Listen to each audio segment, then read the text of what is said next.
আমরা বাঙালি, কিনি খাবার টাকা নাই, তাই চুরি করে খাই।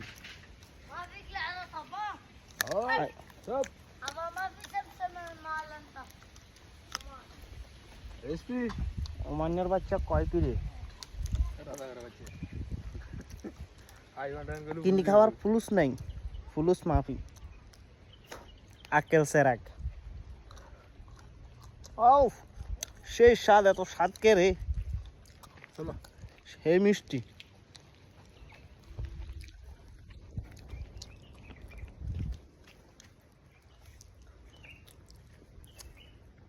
এই যে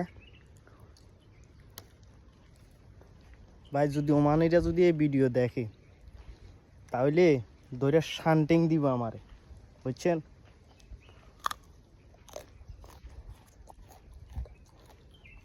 মিষ্টি আছে, প্রচুর পরিমাণ মিষ্টি।